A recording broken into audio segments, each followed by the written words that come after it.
Do we technically count the TMNT movie from '07 as being butchered, or do we just kind of leave that one alone? I think we could leave that one alone because that one was actually kind of entertaining. It was one of the few things that didn't piss off the original creators, Eastman or Laird. Plus, we did get a really awesome voice cameo from Kevin Smith, so yeah, that makes me happy. What did he do? He was a late night diner worker. Yeah. Okay, I don't remember that. That one's not as bad. I actually like that one. Yeah, that one was actually fun, charming. It actually gave the voice acting community roles on the big screen. So you're right. Yeah, that one gets major kudos, especially for casting James Arnold Taylor as Leonardo. He did a really good job, and Sarah Michelle Gellar was fucking fantastic as April O'Neil. Oh yeah, and I actually like Chris Evans' turn as Casey Jones. Actually, it's a lot better than the one they did in the live-action version. The newer one, not the old one. Oh, Stephen Amell? Yeah. I like the guy, but he was not Casey Jones. I'm sorry. No.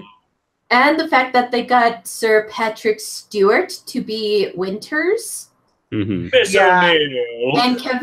And Kevin Michael Richardson as one of the reincarnated warriors. Yeah. Oh, sweet.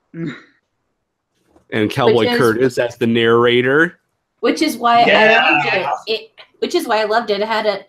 It was fun, and it had an even mix of voice actors and big celebrities, which is something you don't always see. Yeah, that is true. The only thing I find with the TMNT movie, it maybe had too much of a sci-fi feel, because I think the most reprising and most entertaining aspect of the movie was seeing how all four brothers are doing when they're not all together. Just seeing Leonardo training over in South America, Donnie being tech support, Raph being the Nightcrawler. Let's just call it for what it is. He was basically being a turtle Batman at night, and Mike being an entertainer. Complete with the mech with the bat armor. Tell me, do you bleed? You will. He's dressed for the parts. And Mikey's all, dude, that's a little too much. funny thing, the original series, they actually had that one episode where Donnie was dressed up as Batman, but referred to himself as the Dark Turtle. Yeah, I remember that. I like how that was the one with the robot dinosaurs. Yeah, I like how even Mikey goes saying, it's like, oh, he's meant to be like this Dark Knight. I don't think we should do that. He's like, that could be copyright infringement. Yeah. I like it when they do these kind of on the nose kind of thing. Yeah, you gotta love the self-awareness that goes on in a lot of cartoons these days. And in terms of the TMNT movie, another thing that I really liked about it was a major nod to all of the franchises, including the comics. And I found that Zhang Zi was an interesting pick for Karai. Yeah. You know, very... almost a very ruthless take on the character, but she didn't do a lot of shouting. Which I thought, ooh, I kind of like that, because I think Robert De Niro once said in an interview, and I'm having to obviously just quote what he's saying here because it's in the same context, but to quote what he said, powerful men do not shout. And you can translate the context to that. Karai could command respect without raising her voice, and I'm like, oh. Yep, or to quote Theodore Roosevelt, speak softly, carry a big stick. Yup. Yeah. I like how they did have a reference to the original live-action movie where it goes, like, it was referencing the the ambush scene where Casey Jones accosted the two muggers, where it's like 1 foot for high stakes or something to that nature. I can't remember the exact quote from that, but I thought, okay, you're actually acknowledging what has actually gone before. It's like, that's cool. Yeah. There's even that one moment where if you look at the shelf that has the Shredder's helmet on. Oh, yeah. There's the broken, what was it, TCRI? The broken canister from Secret of the Ooze.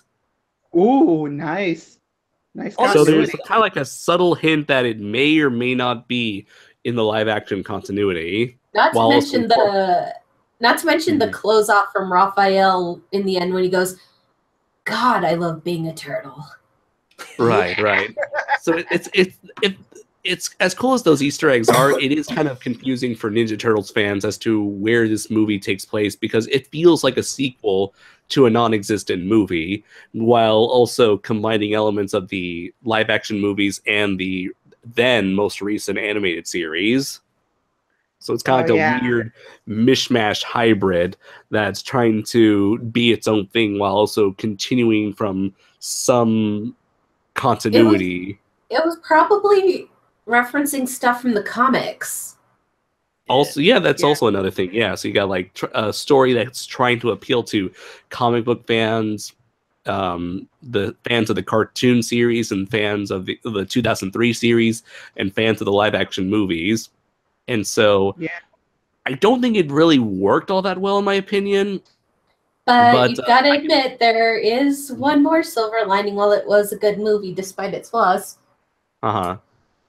No Venus. Oh yeah, that is true. Yeah. If they ignored any continuity, I'm glad they ignored that. They ignored that show completely by looks of things. I think every Turtle fan hated it. Hell, even Eastman and Laird were pissed when that show came out. They were not happy. Yeah, she referred to herself as the shinobi, didn't she? Like, you're all shinobis. It means ninjas. If you wanted to go more accurate thing, she could have said kunaichi, because that's the word for lady ninja. That's the word. Female ninja. Yeah, in the 2012 cartoon, they referred to Splinter referred to April as a kunoichi. Right. Yeah, because he was training her to defend herself, which I got to give kudos. Since 2003, that's a step in the right direction, making April able to defend herself and hold her own.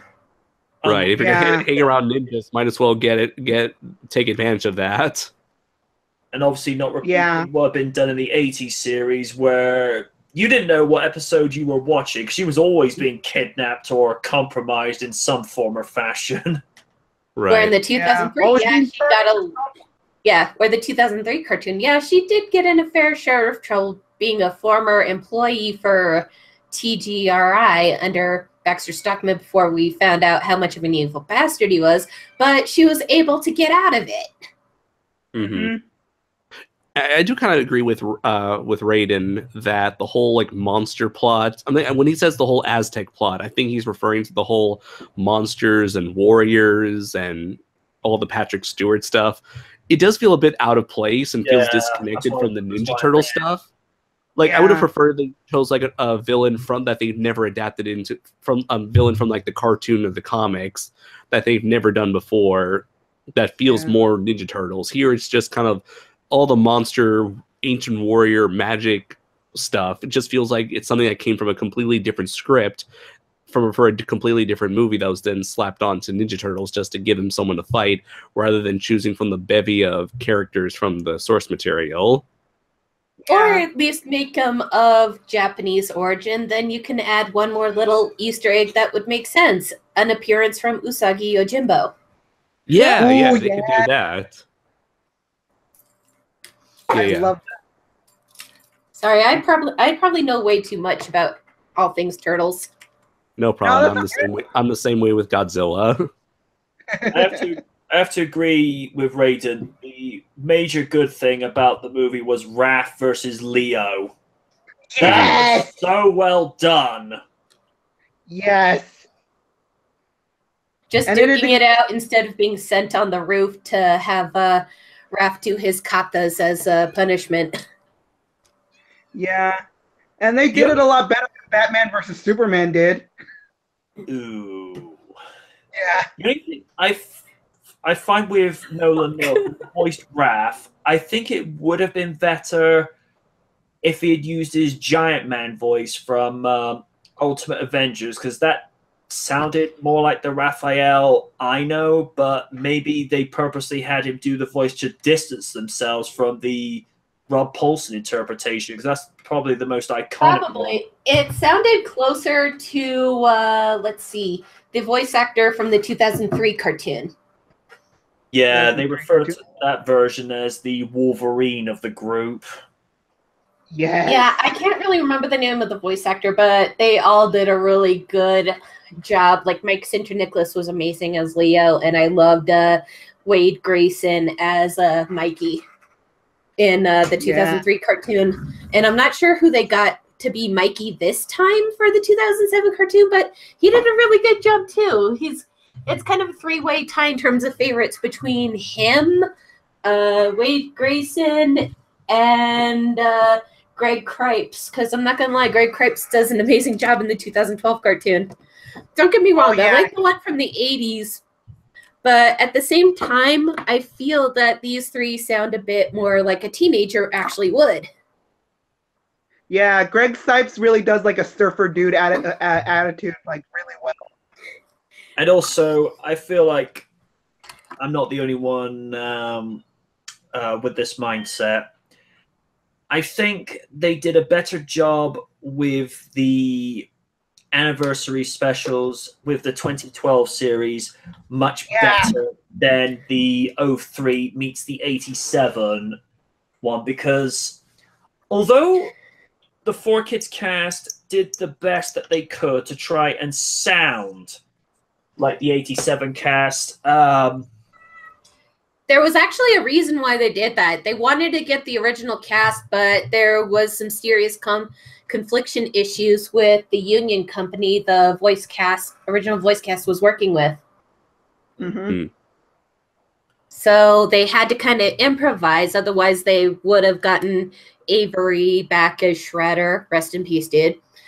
They would have had Cam Clark, Barry Gordon, Rob Paulson, all of them, including the OG Krang. But because these union issues, they pretty much had to work with what they had best. Although the thing that I was impressed by animation wise is how spot on they got the 87 art style, even though they were going into the 03 universe. I thought, oh, well, that looks good. Even when the 2012 one went into the past, into the 80s one, all right, it wasn't as polished as the Turtles Forever art style, the 87 series. And also, the 2012 version did a much better job of being more respectful to the 87 series, because in the 2003 one, they really didn't give them the respect that they should have had, because it made them look foolish. Yeah. Mm-hmm. Yeah, they kind of had each respectful nods to both franchises and those kind of self-aware moments, like when Raphael and Donatello spoke because of both being Rob Paulson. Oh, that was fun. And just the Mikeys getting along regardless. I'm just reading Raider's comment. I'm just about to mention this. I give Kevin Michael Richardson credit for voicing 87 Shredder in the final 2012 version, and he sounded so much like James Avery. I heard that. I'm like, ooh. It's like, we may have finally found a predecessor. I mean, not predecessor, a successor. Because I could swear blind that was Uncle Phil. I'm like, oh, that sent chills. Well, Kevin Michael Richardson is a real legend, to be perfectly honest. Yeah, friends with him on Facebook as well. Nice. You have so many voice actor friends. I'm jealous. You kind of, on one hand, you're kind of tempting me to make a Facebook. On the other hand, I probably should save me from myself. Do it.